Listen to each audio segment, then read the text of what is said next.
अस्सलाम वालेकुम नाज़रीन। 2012 में शुरू होने वाला चिड़ियाघर का प्रोजेक्ट इस वक्त तामीर के आखिरी मराहल में है और मीरपुर डिस्ट्रिक्ट और मीरपुर डिवीज़न के बल्कि पूरे आज़ाद कश्मीर और जो पाकिस्तान के इलाके हमारे साथ लिंक करते हैं उनके लिए तफरीह का मकाम है। ये जो चिड़ियाघर मंगला में ज़ेर तामीर है, कुछ अरसे से इसका काम इल्तवा का शिकार था, लेकिन अभी दोबारा से काम शुरू कर दिया गया और काफ़ी तेज़ी से ये काम है और उम्मीद की जा रही है कि अगले 2 माह में ये काम मुकम्मल हो जाएगा और चिड़ियाघर को आवाम के लिए खोल दिया जाएगा। इस वक्त आज हमारे साथ मौजूद हैं नासिर हुसैन डार साहब, जो कि वज़ीर ट्रांसपोर्ट और वाइल्ड लाइफ फिशरीज़ हैं। इस वक्त तो आज इन्होंने चिड़ियाघर का विज़िट भी किया है और इस वक्त हमारे साथ मौजूद हैं। इनसे बात करते हैं कि इस प्रोजेक्ट के हवाले से वो क्या कहते हैं, क्योंकि ये जब भी ये प्रोजेक्ट स्टार्ट हुआ, जब से इसके बाद बहुत सारी इसमें रुकावटें आई, अदालती स्टे भी था, केसेस चलते रहे, केस का फैसला महकमा वाइल्ड लाइफ के हक़ में हो गया। अभी फिर दोबारा से ये काम शुरू है। नासिर साहब मैं थोड़ा ब्रीफ करेंगे इस हवाले से। अस्सलाम वालेकुम सर। वालेकुम सलाम जी। खुशामदीद कहते हैं। सबसे पहले आप यहाँ पर तशरीफ़ लाए, मेरे ख्याल से कि आपको भी थोड़ा ही अर्सा हुआ है ये चार्ज लिए हुए आपको वाइल्ड लाइफ फिशरीज़ का। तो चिड़ियाघर के तामीर के हवाले से काम बहुत अरसे से इल्तवा का शिकार था, अभी आज देखने में आ रहा है कि काफ़ी हद तक काम मुकम्मल हो चुका है। तो आगे आने वाले दिनों में क्या प्रोजेक्ट्स हैं आपके और कब तक ये मुकम्मल होकर आवाम के लिए खोल दिया जाएगा? बिस्मिल्लाह। जैसा कि आपने बताया कि इल्तवा था, इल्तवा की वजह थी कोर्ट्स में केस थे और फिर हम मुख्तलिफ अदालतों से अब सुप्रीम कोर्ट में हमारे हक़ में फ़ैसला हुआ। उसके बाद मैंने ये नवंबर में मुझे 2018 में मुझे ये पोर्टफोलियो मिला इसका वाइल्ड लाइफ फिशरी का। तो उसके बाद मैंने सबसे पहले दिसंबर में ये विज़िट्स किए, मुख्तलिफ यहाँ पे काम रुका हुआ था, फिर डिपार्टमेंट के साथ मुख्तलिफ ब्रीफिंग होती रही। उसके बाद मैंने इसमें कोई रिवाइज था, टारगेट थे जो ठेकेदार ने भी कुछ कहा था, तो बात ठीक थी उसकी भी। उसके करते हुए अब हमने ये मुकम्मल कर लिया। इंशाल्लाह ये दिसंबर में हम इसकी ओपनिंग करने जा रहे हैं, दिसंबर 2019 में। और जिसमें ये इसकी बड़ी अहमियत है, इस ज़ू की अहमियत इस लिहाज से बहुत है कि अब तक जो है लाहौर से लेकर इस्लामाबाद के दरमियान में कोई ज़ू नहीं है। और यहाँ से गुजरात से लोग, मेंबर से, कश्मीर के तो आएंगे। ये मीरपुर में एक बहुत रिक्रिएशन का बच्चों के लिए एक फैमिली ट्रिप बनेगा, ये एक यादगार रहेगा इंशाल्लाह। मैं जो समझता हूँ, मैं जो देख रहा हूँ। और फिर इसमें परिंदों का भी हमारा है कि परिंदे हम इसमें लाएंगे और उसमें प्रोटेक्शन करेंगे और इसको मज़ीद खूबसूरत बनाते हुए हम कोशिश करेंगे कि ये एक मसाली किस्म का ज़ू हो और उसमें इसको एक मैनेजमेंट की जाए। जैसे मैंने उनको डिपार्टमेंट को कहा है कि आप विज़िट भी करके आएँ, मैं ख़ुद भी जाऊँगा, लाहौर विज़िट देखूँगा, ज़ू को देखूँगा, इस्लामाबाद ज़ू को भी देखूँगा वो किस तरह मैनेज कर रहे हैं।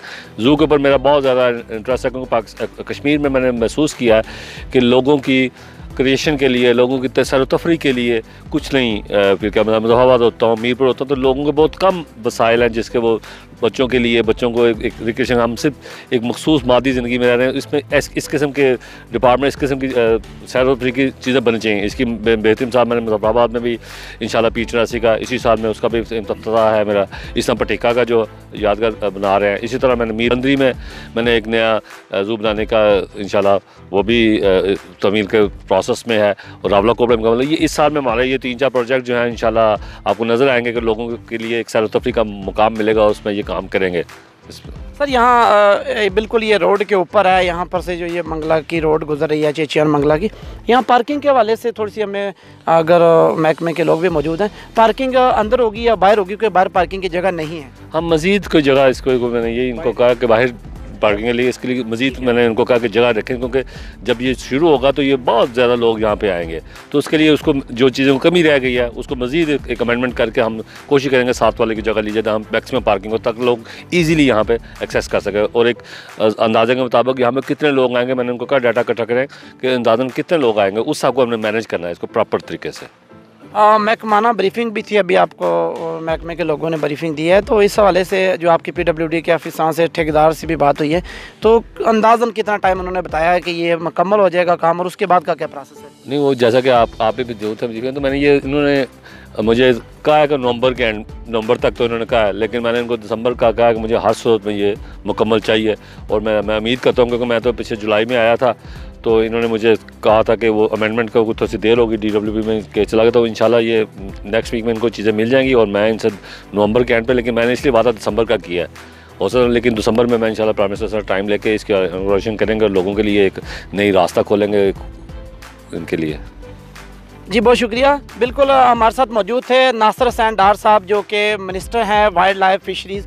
इन्होंने ये बताया है कि आज जो इन्होंने विज़िट किया है, जो काम का जायज़ा लिया है, ठेकेदार से भी इनकी बात हुई है, इन्होंने अपना जो टाइम दिया है ये नवंबर के एंड तक या दिसंबर के मिड तक ये प्रोजेक्ट जो है वो मुकम्मल हो जाएगा और ये आवाम की तफरीह के लिए खोल दिया जाएगा। चिड़ियाघर ये बहुत खूबसूरत जगह है और बिल्कुल यहाँ से मंगला डैम भी बिल्कुल नज़दीक है, बड़ा प्यारा व्यू है ये। अगर ये प्रोजेक्ट बहुत जल्द अगर ये मुकम्मल हो जाता है तो यकीन, जैसा कि मिनिस्टर साहब ने भी बताया कि आज़ाद कश्मीर डिवीज़न के लोग और इसके अलावा इसमें दीना, जेहलम, खारियाँ और ये नज़दीक तरीन गुजरहान, स्वावा के लोग भी यहाँ आकर यहाँ सैर व तफरीह के लिए बहुत प्यारा मकाम है और इसको बहुत जल्द इनका ये कहना है कि इसको मुकम्मल करके आवाम के लिए खोल दिया जाएगा। इजाज़त दीजिए, अल्लाह हाफ़िज़ नासर।